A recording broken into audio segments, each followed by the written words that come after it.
White house की धड़कनें क्यों बढ़ गई? ईरान, अमेरिका और टेक वार का सच क्या है? आपने आज तक सुना होगा कि युद्ध जमीन पर लड़े जाते हैं। आपने सुना होगा कि युद्ध समुद्र में, आसमान में लड़े जाते हैं। लेकिन आज जो मैं आपको बताने वाला हूँ वो एक ऐसे युद्ध की कहानी है जो लड़ा जाएगा आपके स्मार्टफोन में, आपके लैपटॉप में, उस इंटरनेट में जिससे आप अभी यह वीडियो देख रहे हैं। Apple, Microsoft, Google, Meta, Nvidia, ये सिर्फ कंपनियां नहीं है, ये अमेरिका की असली ताकत है और ईरान ने इन्हीं को निशाने पर रखा है। तो ये सवाल है, क्या ईरान सच में अमेरिका की टेक्नोलॉजी पर हमला करने वाला है? क्या चीन इस पूरे खेल में शतरंज की बिसात बिछा रहा है? और ट्रम्प रात 9 बजे राष्ट्र के नाम जो संदेश देने वाले हैं उसमें जीत का ऐलान होगा या कुछ और? यह वीडियो आखिरी तक देखिए क्योंकि इस कहानी का हर मोड़ आपको चौंकाएगा। मैं हूं सुशील गिरीश और आप देख रहे हैं 7 टीवी भारत का खास शो सियासत 360। अभी कल ही की बात है, अमेरिकी राष्ट्रपति डोनाल्ड ट्रंप जब पत्रकारों के सामने आए तो उन्होंने एक झटके में कह दिया, अमेरिका 2 से 3 हफ्तों में इस युद्ध से बाहर निकल जाएगा। अब यह सुनकर पहले तो लगा अच्छी बात है, युद्ध खत्म होगा, राहत मिलेगी। लेकिन जरा रुकिए, जिस वक्त ट्रंप यह कह रहे थे ठीक उसी वक्त तेहरान में ईरान के राष्ट्रपति मसूद पेजेश्कियान भी सामने आए और उन्होंने कहा, हाँ, हम लड़ाई खत्म करने को तैयार हैं, लेकिन हमारी शर्तें हैं। अब 2 राष्ट्रपति, 2 अलग अलग देश एक ही वक्त में दोनों अपनी अपनी बात कह रहे थे और इन दोनों के बातों के बीच व्हाइट हाउस की धड़कनें बढ़ी हुई थी। आखिर क्यों? यही है आज की बात जो हम इस वीडियो में आपसे बताएंगे। तो पहले समझते हैं ईरान की शर्तें क्या हैं। ईरान के राष्ट्रपति ने कहा, पहली शर्त, अमेरिका को फौरन हमले रोकने होंगे। दूसरी शर्त, भविष्य में ईरान पर कोई हमला नहीं होगा, इसकी गारंटी देनी होगी। तीसरी शर्त, जो सैंक्शंस यानी कि प्रतिबंध लगाए गए हैं उनकी आर्थिक भरपाई होनी होगी। सीधे शब्दों में कहे तो ईरान कह रहा है कि हाँ, युद्ध बंद होना चाहिए, लेकिन यूं ही बंद नहीं होगा, सरेंडर नहीं करेंगे, डील होगी और डील होगी शर्तों के साथ। और व्हाइट हाउस की तरफ से कोई जवाब नहीं, सिर्फ यह कि अमेरिका अपना रास्ता देख रहा है। यानी दोनों तरफ से बातें हो रही हैं, लेकिन दोनों की दिशाएं अलग हैं। यही वो असल उलझन है जिसको लेकर व्हाइट हाउस परेशान है। अब आते हैं उस हिस्से पर जो सबसे ज्यादा चौंकाने वाला है। ईरान की IRGC यानी इस्लामिक रिवोल्यूशनरी गार्ड कॉर्प्स, उसने एक चेतावनी जारी की, सीधे साफ और बेहद खतरनाक। उसने कहा, मिडिल ईस्ट में काम कर रही अमेरिकी टेक कंपनियां अगर अपना काम बंद नहीं करती तो वे निशाने पर आ जाएंगी। अब जरा सोचिए कौन कौन सी कंपनियों की बात हो रही है? Apple, Microsoft, Google, Meta, Nvidia, Oracle, Intel, Dell, Cisco, HP, Tesla, Boeing, General Electric, JP Morgan और इसके साथ एलन मस्क का स्टारलिंक जो बहरीन में, कुवैत में, संयुक्त अरब अमीरात में सैटेलाइट इंटरनेट सेवा चला रहा है, उसे भी ईरान ने लेजिटिमेट टारगेट कहा है। इन 18 कंपनियों का कुल मार्केट कैपिटलाइजेशन यानी बाजार मूल्य कितना है? $15 ट्रिलियन, यानी भारत की पूरी GDP से लगभग 5 गुना। ईरान का निशाना जमीन पर नहीं, डेटा सेंटर पर है, दफ्तरों पर है, शोरूम पर है, जो खाड़ी देशों में हर जगह मौजूद है।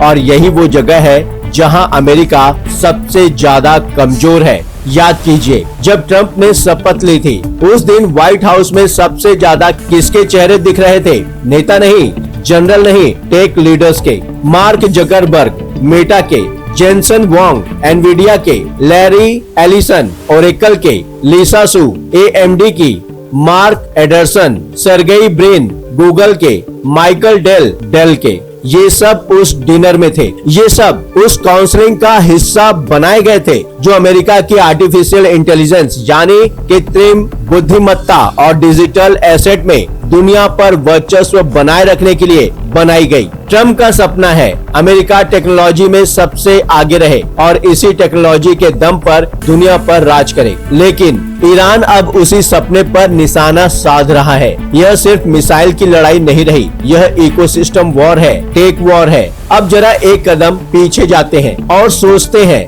ईरान इतना ताकतवर आखिरकार कैसे हो गया, अकेले इतने बड़े दांव कैसे चल रहा है। जवाब है चीन। चीन खुले तौर पर ईरान की मदद कर रहा है, हथियारों के साथ, आर्थिक मदद के साथ, तेल खरीदकर, और सबसे बड़ी बात, जहां दुनिया डॉलर में काम करती थी, हॉर्मुज रूट पर अब डॉलर की जगह युवान आ चुका है। और उससे भी बड़ी बात, जो स्विफ्ट सिस्टम है जिसके जरिए बैंकों पर अमेरिका की निगरानी रहती है, उसे छोड़कर ईरान चीन के CIPS सिस्टम की तरफ बढ़ गया है। यानी डॉलर कमजोर, स्विफ्ट की पकड़ ढीली और चीन का प्रभाव बढ़ता हुआ। इसके साथ एक और मुद्दा है, रेयर अर्थ, यानी वो खनिज जो टेक्नोलॉजी बनाने के लिए जरूरी है, उन पर चीन का वर्चस्व है। अगर चीन उस रेयर अर्थ के समानांतर कोई बड़ी रेखा खींच लेता है तो दुनिया में अमेरिका की टेक्नोलॉजी को चुनौती देने के लिए चीन एक सबसे बड़े खिलाड़ी के रूप में उभर आएगा। यानी यह युद्ध सिर्फ ईरान बनाम अमेरिका नहीं है, यह नई विश्व व्यवस्था बनाने की लड़ाई है। अब तक की कहानी में एक और पात्र है जिसे अनदेखा नहीं किया जा सकता, नाटो।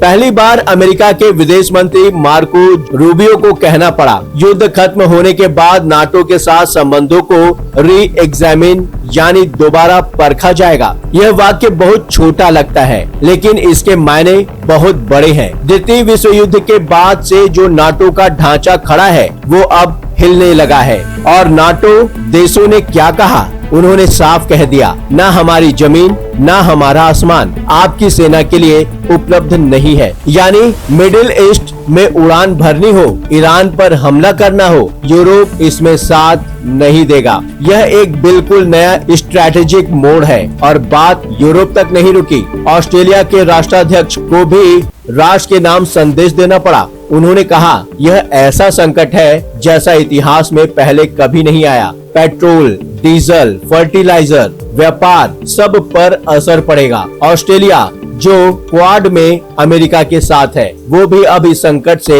थरथरा रहा है। जापान के भीतर सवाल है, न्यूजीलैंड के भीतर सवाल है। इटली की प्रधानमंत्री मेलोनी ने कहा, इजराइल के नरसंहार के साथ हम खड़े नहीं हो सकते, उसे अमेरिका का समर्थन है। यानी एक तरफ इजराइल के प्रधानमंत्री Benjamin Netanyahu Gaza, Syria, Lebanon हर जगह आगे बढ़ रहे हैं और दूसरी तरफ यूरोप धीरे धीरे अलग खड़ा होता दिख रहा है। अब आते हैं उस सवाल पर जो इस पूरी कहानी का केंद्र है। रात 9 बजे ट्रंप राष्ट्र के नाम संदेश देंगे। उस वक्त तेहरान में सुबह के 5:30 बज रहे होंगे, भारत में रात के लगभग 6:30 और उसी वक्त या उससे पहले ईरान अमेरिकी टेक कंपनियों पर कार्रवाई कर सकता है जो खाड़ी देशों में मौजूद हैं। तो सोचिए, एक तरफ ईरान का हमला, दूसरी तरफ ट्रंप का भाषण। ट्रंप क्या कहेंगे? व्हाइट हाउस की असली उलझन यही है और इसलिए धड़कनें बढ़ी हुई हैं। अब एक और आयाम दिखाई देता है, दुनिया का 90% व्यापार समुद्री रास्ते से होता है